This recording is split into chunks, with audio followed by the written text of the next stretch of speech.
ईशान देव सवितरुर्दुरितानि परासो यद्भद्रं तन्नयासुव। ॐ शन्नो मित्रः शं वरुणः शं नो भवत्वर्यमा शं न इन्द्रो बृहस्पतिः शं नो विष्णुरुक्रमः।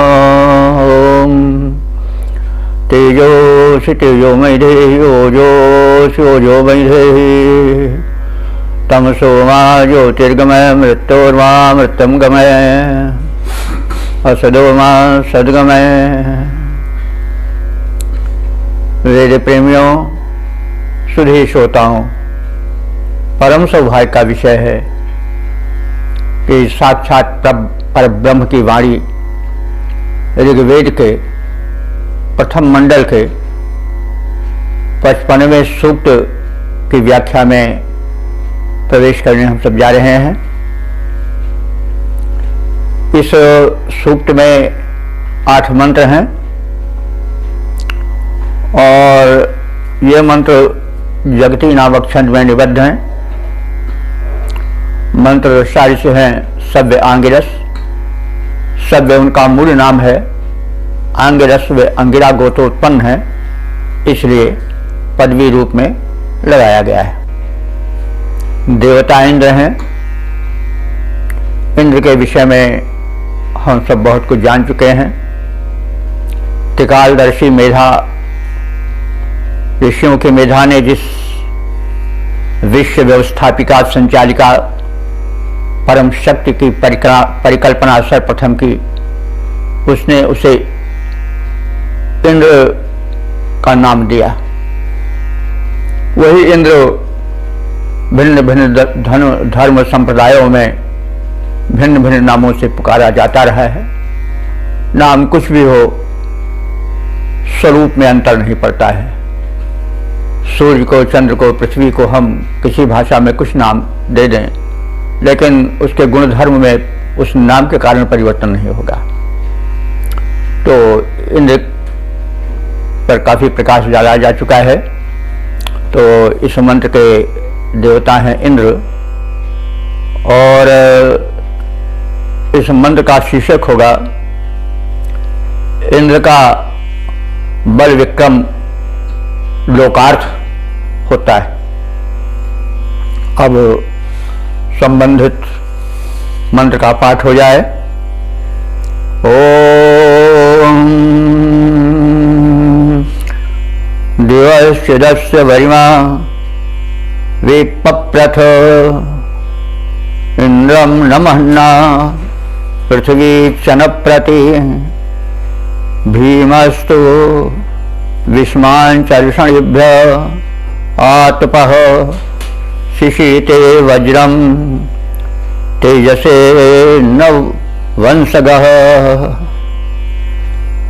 शब्दार्थ जाने। अस्य इंद्रस्य, इस इंद्र की, वरिमा माने वरिष्ठता, वर से वरिमा बना है, तो वरिष्ठता, इस इंद्र का श्रेष्ठत्व दिवाहचित विपप्रथे।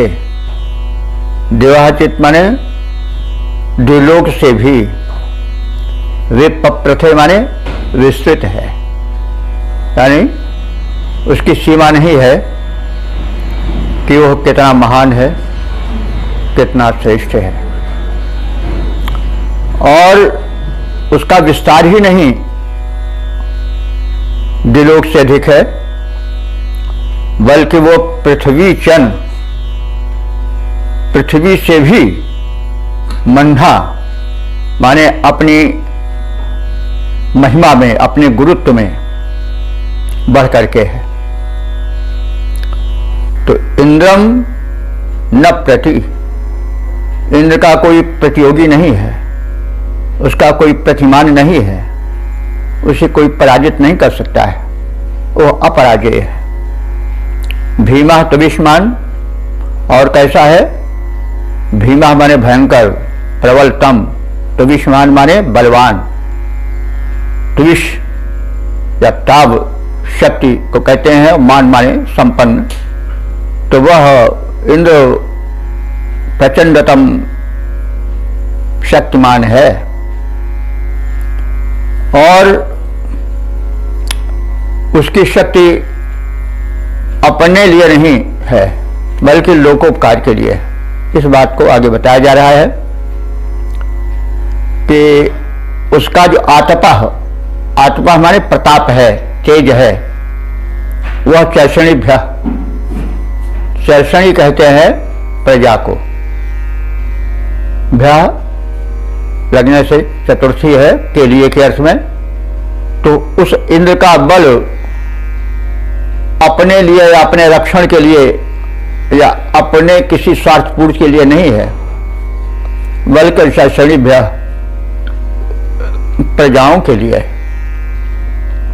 उनके संरक्षण के लिए। और वह जब अपने परम शत्रु जो कि धरती का शत्रु है वृत्तासुर जल बरसने में बाधा डालता है, उस लोक विरोधी जो कि लोक का विरोधी होने से उसका भी विरोधी है, उस पर प्रहार करने के लिए वह इंद्र तेज से माने तेज पूर्ण बनाता है, नुकीला बनाता है, तीव्र बनाता है। किसे? वज्रम, अपने प्रहारक अस्त्र वज्र को। उसकी उपमा ऋषि दे रहा है कैसे? वंशगः न, वंशग कहते हैं वृषभ को, बैल को, न माने समान, तो वह वृषभ के समान, तो मतलब साण के समान। जैसे लड़ने के पहले साण अपनी सींग को तेज करता है, यह आपने देखा होगा जब तक कि बैल बेचारा, तो खैर उसके विषय में क्या कहा जाए, वो तो बंधन में रहता है, नाथ उसके पहनाई रहती है, नकेल डाला रहता है, लेकिन जो साण खुला होता है, छुट्टा होता है, कभी कभी आप सबने देखा होगा बालू का ढेर या मिट्टी का ढेर रहता है तो उसमें अपनी सींगें रगड़ता है और उसको उछालता है, वही उसका सींग तेज करना हुआ। तो वही उपमा दी जा रही है कि इंद्र अपने प्रहारक वज्र अस्त्र को वैसे ही तेज करता है प्रहार के पहले, जैसे कि साण किसी मिट्टी के ढेर में या रेत के ढेर में अपने सींगों से उसे उछालता हुआ उसको पैना करता है ताकि वो सामना कर सके, तीव्र प्रहार कर सके। तो उसी जो साण की तरह इंद्र भी अपने वज्र को तीक्ष्ण करता है। तो इस काल से हमने इसमें इंद्र की महिमा का ज्ञान किया, उसकी गरिमा, उसकी श्रेष्ठता जो है वह द्युलोक से भी अधिक विस्तृत है, प्रशस्त है। उसकी गरिमा पृथ्वी से भी अधिक महान है, महत्वपूर्ण है, और इंद्र का कोई प्रतिद्वंदी नहीं है। वह प्रचंड बलवान है और जो शत्रुओं पर प्रहार करता है उसमें कोई उसका व्यक्तिगत स्वार्थ नहीं है। उसका शत्रु वही है जो जनता का शत्रु है, जो लोक का शत्रु है, वह वृत्तासुर है। तो वृत्तासुर एक आसुरी शक्ति है जो कि बादलों को जल वर्षण से रोकती है। तो जो जनता का शत्रु ही उसका शत्रु, तो इंद्र उस पर प्रहार करने के लिए अपने प्रहारक वज्र को तेज करता है। उपमा दिया है ऋषि ने कि जैसे साण जब किसी प्रतिद्वंदी से भिड़ना चाहता है तो अपने सींगों को तीक्ष्ण करता है रेत आदि के ढेर में या किसी मिट्टी के ढेर में रगड़ करके। तो इसका सपाट अर्थ देख लें, इंद्र का प्रभाव आकाश से भी अधिक विस्तृत है, उसकी गरिमा, उसका महत्व पृथ्वी से भी बढ़ चढ़ करके है। वह प्रचंड पराक्रमी है, उसका कोई सामना नहीं कर सकता है। उसका जो कार्य होता है वह मनुष्यों के लिए होता है, जनहित में होता है। और वह बलि इंद्र जनता के शत्रु जो आसुरी शक्तियां हैं उनको नष्ट करने के लिए अपने वज्र को, अपने प्रहारक अस्त्र को तीक्ष्ण बनाता है, जैसे सांड किसी शक्ति से मुकाबला करने के लिए अपने सींगों को तीक्ष्ण करता है। इसका हम छंदोबद्ध रूपांतरण देख लें। घनाक्षरी छंद है। इंद्र का कराल बल विक्रम विशाल, इंद्र का कराल बल विक्रम विशाल, और नभ से भी विस्तृत प्रभाव का प्रसार है। गरिमा की समता में भूमि टिक पाती नहीं, हृदय में मानव के हित का विचार है। लोक पीड़कों को वह माफ कर पाता नहीं, उन पर करता भयंकर प्रहार है। जैसे सांड सिंह को रगड़ता है वैसे इंद्र रगड़ता धार हेतु वज्र बार बार है। तो शिक्षा है कि जो हमारे सत्ताधीश हैं, शासक प्रशासक हैं, वो जनता के शत्रुओं को, चोरों चक्कों परपीड़कों को इंद्र की भांति ही सदैव ध्वस्त करने में लगे रहें।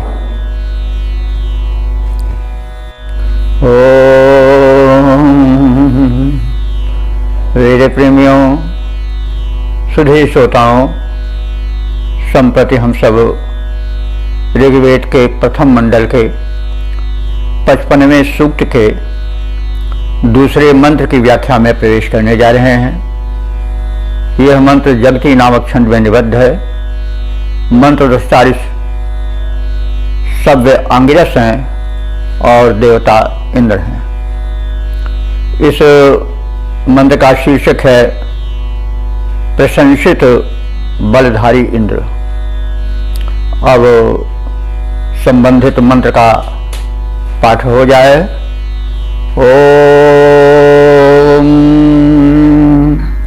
सो अरुणवो ननद्यः समुद्र्यः प्रतिगृह्णाति विश्रिता वरीमभिः। इंद्रः सोमस्य पीतये विषायते, सनात्स योध्म ओजसा पनस्यते। शब्दार्थ जाने। सह इंद्रः, वह पूर्वोक्त गुणों से युक्त इंद्र। वरीमभि माने वरीयता में, श्रेष्ठता से इतना अधिक है कि विश्रिता समुद्रिया, विश्रिता कहते हैं विश्रिता सर्वव्यापक, और समुद्रिया कहते हैं समुद्र के जल। तो यहाँ समुद्रिया जो है वो उस समुद्र के लिए नहीं है जिसको हम सागर कहते हैं, जो पृथ्वी पर रहता है, बल्कि वैदिक शब्दकोश में समुद्र अंतरिक्ष को भी कहा जाता है, क्योंकि वो भी नीला नीला विशाल दिखाई पड़ता है और उसमें भी जल रहता है। मेघ का जल तो जो बरसता हो तो हम देखते ही हैं, और भी उससे हमेशा जिसको मॉइस्चर कहते हैं, नमी, वो व्याप्त रहती है। तभी तो बर्फ बरसती रहती है, तभी तो ओस गिरती है, तभी तो कोहरा छा जाता है।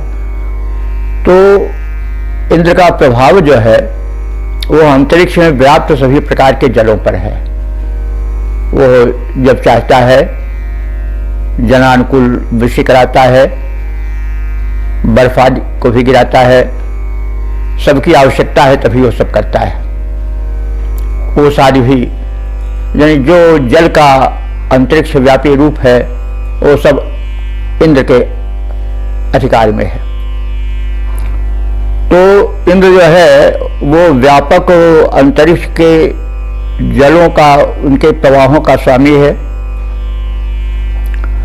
और वे सब जल उसके अधीन उससे आकर्षित वैसे ही आते रहते हैं जैसे कि अर्णवः न माने समान, अर्णव कहते हैं समुद्र को। तो जैसे समुद्र में नदियां आती रहती हैं, उनका जल आता रहता है और समुद्र उनका अधिकृत ग्राहक है। तो जैसे नदियों के जल को समुद्र ग्रहण करता है, उसका स्वामित्व उस पर रहता है, वो नदीश भी कहा जाता है समुद्र। तो उसी प्रकार से जो अंतरिक्ष व्यापी जल है, उसका भी स्वामित्व इंद्र के हाथ में है और उसको वो ग्रहण करता है, माने उस पर नियंत्रण करता है। इंद्र की अब दूसरी विशेषता बताई जा रही है कि इंद्र इस प्रकार से वैभवान तो ही है, जल जिसे जीवन कहा जाता है उसका वो स्वामित्व करता है, लेकिन वो सोमपान से बड़ा प्रेम रखता है। सोम के विषय में आपसे कई बार विचार विनिमय या विचार का प्रस्तुतिकरण हो चुका है। तो सोम जो है वो एक पौष्टिक पेय है और उससे बलवर्धन होता है, रसायन है, वो इंद्र को बड़ा प्रिय है। सोम से सौम्य भाव अथवा भक्ति का भी आशय लिया जाता है। तो वह इंद्र सोम पीते, सोम पाने के लिए विषायते, विषायते माने विष माने आप जानते हैं सांड या बैल, अब यहां पर नाम धातु है। विषायते माने विष ऐसा, सांड ऐसा आचरण करता है, तो नाम धातु है, विष से विषायते बना है।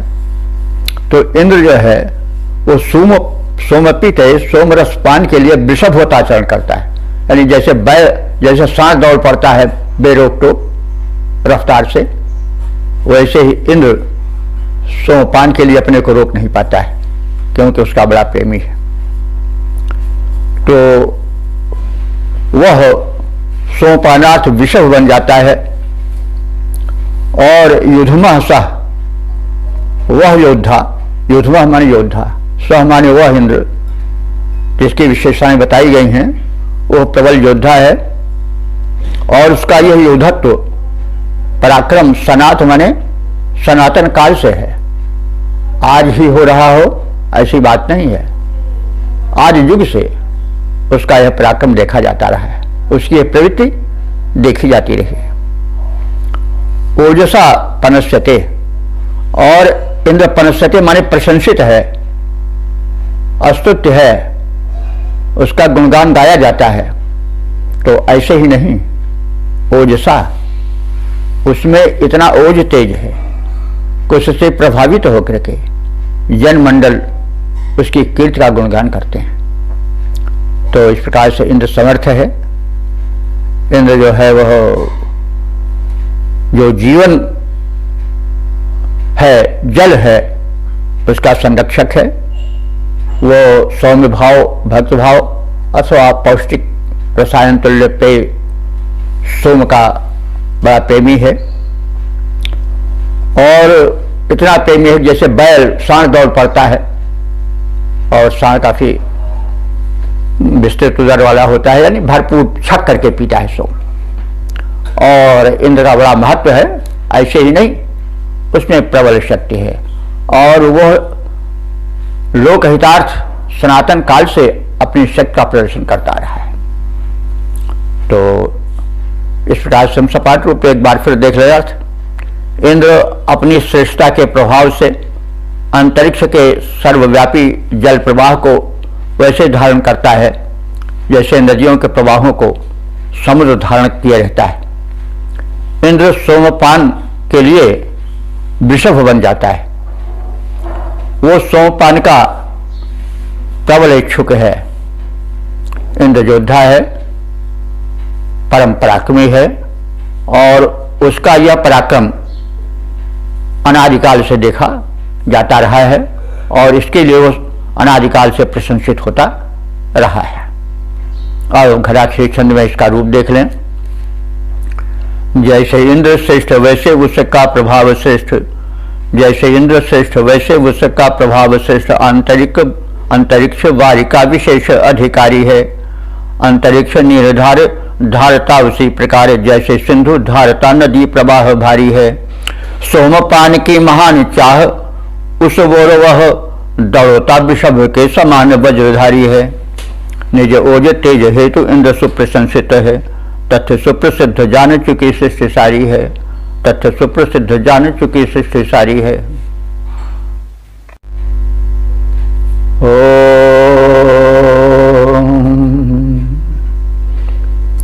वेद प्रेमियों सुधी श्रोताओं, संप्रति हम सब ऋग्वेद के प्रथम मंडल के 55वें सूक्त के तीसरे मंत्र की व्याख्या में प्रवेश करने जा रहे हैं। यह मंत्र जगती नामक छंद में निबद्ध है। मंत्र दृष्टा ऋषि हैं सभ्य आंगिरस और देवता हैं इंद्र। शीर्षक है लोक हितैषी इंद्र। अब संबंधित मंत्र का पाठ हो जाए। ओम त्वं तमिन्द्र पर्वतं न भोजसे महो निर्मलस्य धर्मामृज्यसे प्रवीर्येण देवताति चेकिते विश्वस्मा उग्रह कर्मणे पुरोहितः। शब्दार्थ जाने। इंद्र, हे इंद्र देवता, तुम महानिर्मलस्य धर्मणाम। महानिर्मलस्य माने महान बलों को धारण करने वाले। धारणाम माने धारण करने वाले, दृढ़ से बना है। तो जो महान बलों को धारण करने वाली दिव्य शक्तियां हैं, उन सबसे भी तुम बृहत हो, बड़े हो। और इरज्यस्य माने शासन करते हो, उन सभी दिव्य शक्तियों पर शासन करते हो। और तुम्हारा महत्वपूर्ण कार्य क्या है कि भोज से माने भोगार्थ, उपयोगार्थ, यानी अपने स्वार्थ से संबंधित कोई काम नहीं करते हो। उसमें तुम्हारा भोग नहीं छिपा रहता है।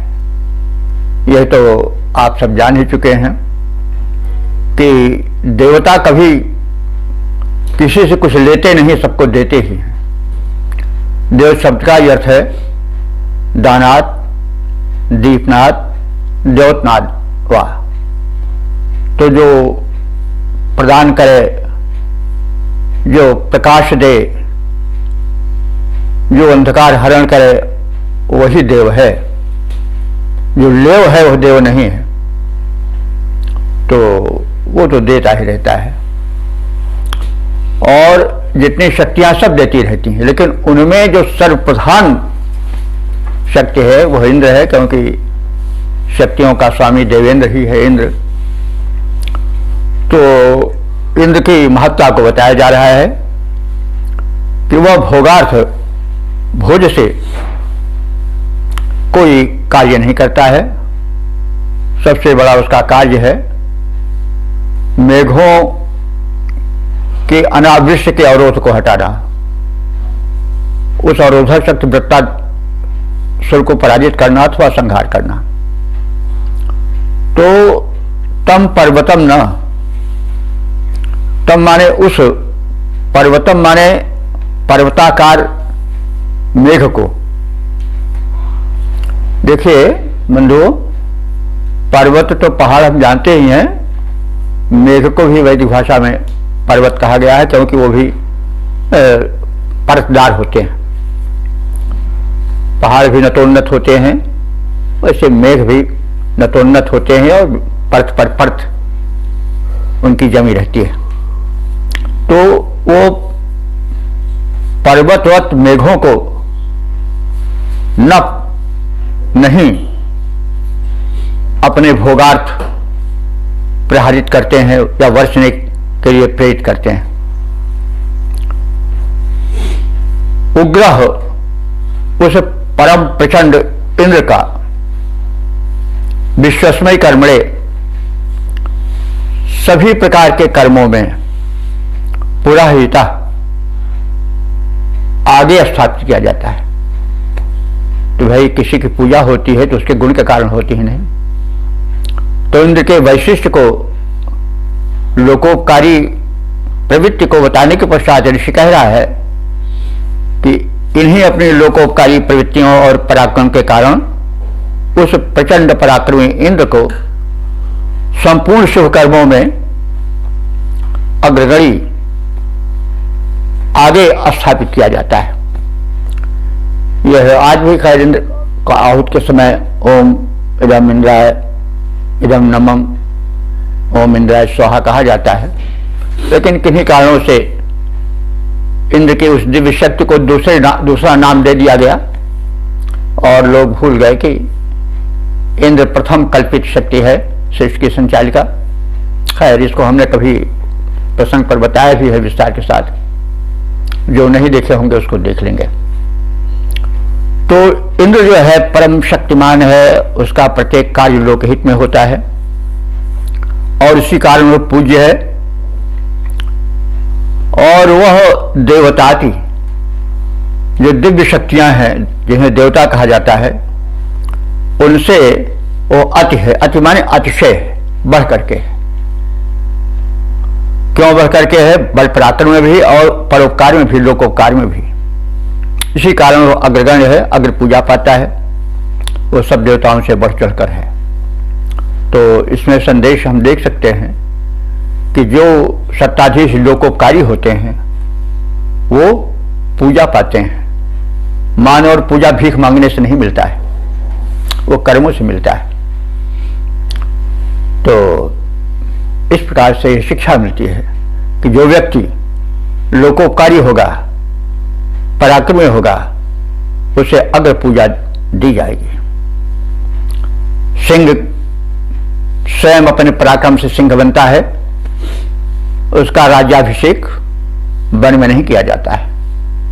तो पराक्रम बड़ी भारी चीज है, लेकिन पराक्रम का प्रयोग लोकोपकार में होना चाहिए, तभी वह देवत्व प्राप्त कर पाएगा। इंद्र देवत्व इसलिए प्राप्त किए है कि उसका प्रत्येक कार्य लोकोपकार में होता है। जो कार्य लोकोपकार में नहीं होता, जो शक्ति जनहित में ही लगती है, वह जो है वो आसुरी शक्ति मानी जाती है। सूर्य शक्ति वह है जो जनहित में लगती है। इंद्र ऐसा ही शक्तिमान है। तो अब इस समग्र को हम एक विस्तार से एक स्वर में देख लें। हे इंद्र, तुम महान बलधारियों पर भी शासन करते आए हो। तुम पर्वतवत विशाल मेघखंडों को अपने हित के लिए नहीं, लोक हितार्थ बरसाते हो। हे परमवीर इंद्र, तुमको तुम्हारी श्रेष्ठता के कारण ही पूजा मिलती है और तुम्हें श्रेष्ठता के कारण समस्त कर्मों में अग्रणी रूप में स्थापित किया जाता है। बलाधिक्य के कारण, लोकोपकार के कारण तुम समस्त दिव्य शक्तियों में बढ़ चढ़कर के स्थान प्राप्त किए हो। इसको हम घनाक्षरी छंद में देख लें। इंद्रदेव तुम हो महान बलधारी देव, सभी बलधारियों पे भारी पड़ जाते हो। इंद्रदेव तुम हो महान बलधारी देव, सभी बलधारियों पे भारी पड़ जाते हो। लोक हेतु वृत्त बलवान से रचाते, युद्ध मेघ वृंद को न निज हेतु बरसाते हो। सभी श्रेष्ठ कर्म मध्य श्रेष्ठ पड़ जाते देव, इसीलिए श्रेष्ठता में आगे तुम आते हो। तुम में यकूत बल भूत है प्रभूत, अस्तु बढ़ा चढ़ा मान देव वृंद मध्य पाते हो। इसी को सविया छंद में भी देख लें। बलधारी महा उपकारी हो इंद्र, बल को निज हेतु लगाते नहीं हो। गिरिजों गर्वे नभ में पड़े मेघों को, निज हेतु कभी बरसाते नहीं हो। जन के हित में तुम आगे सदा रहते, रुकते हो नहीं सकुचाते नहीं हो। बल में सबसे बढ़ के तुम हो, पीछे कभी हट पाते नहीं हो। ओ वेद प्रेमियों, सुधे श्रोताओं, संप्रति हम सब ऋग्वेद के प्रथम मंडल के 55वें सूक्त के चौथे मंत्र की व्याख्या में प्रवेश करने जा रहे हैं। यह मंत्र जगती नामक छंद में निबद्ध है। मंत्र दृष्टा ऋषि हैं सभ्य आंगिरस और देवता हैं इंद्र। शीर्षक है सर्वपूज्य इंद्र। इंद्र की वन में भी पूजा होती है ऋषियों द्वारा, और समाज में भी उपासकों द्वारा वो पूजित है।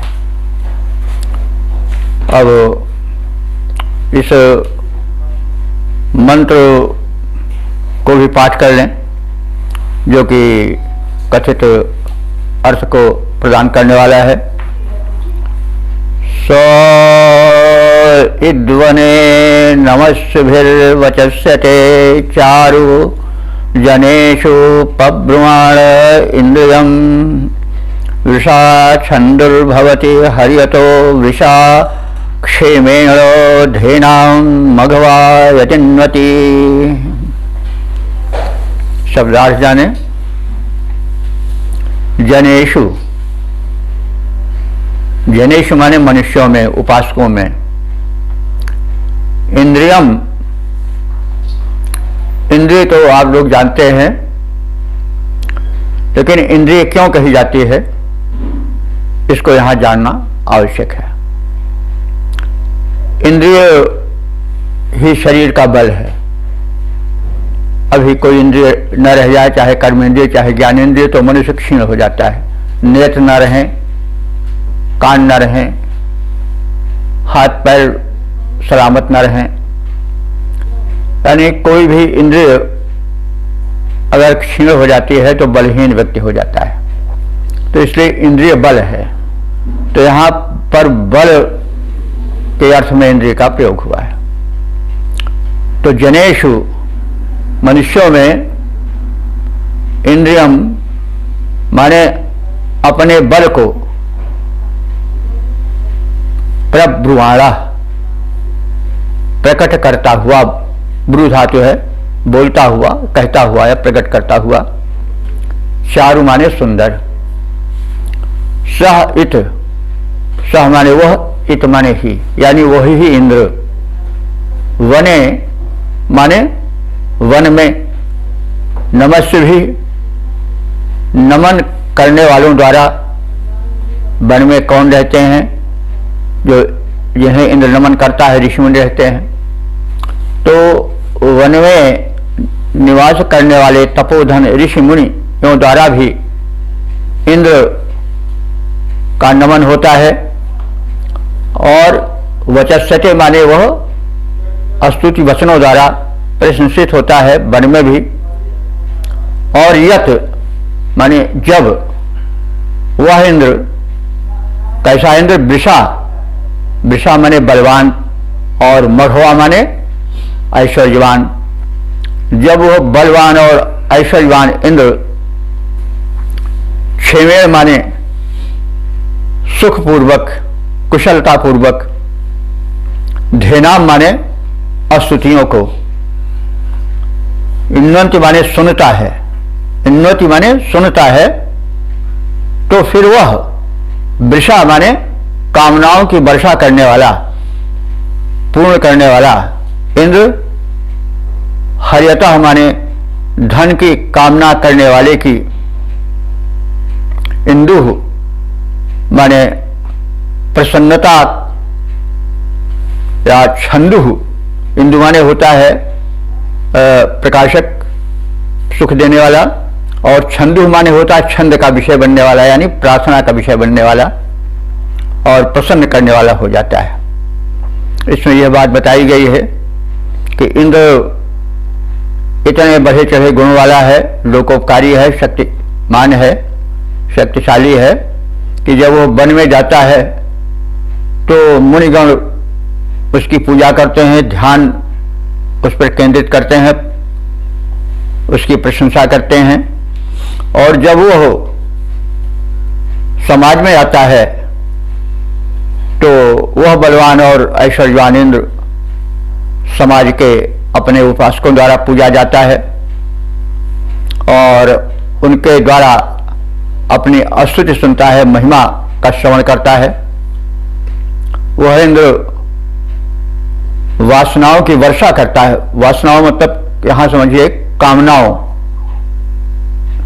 अभीष्टित की वर्षा करता है और जो धन की कामना करने वाले हैं उनकी स्तुतियों को सुनता है और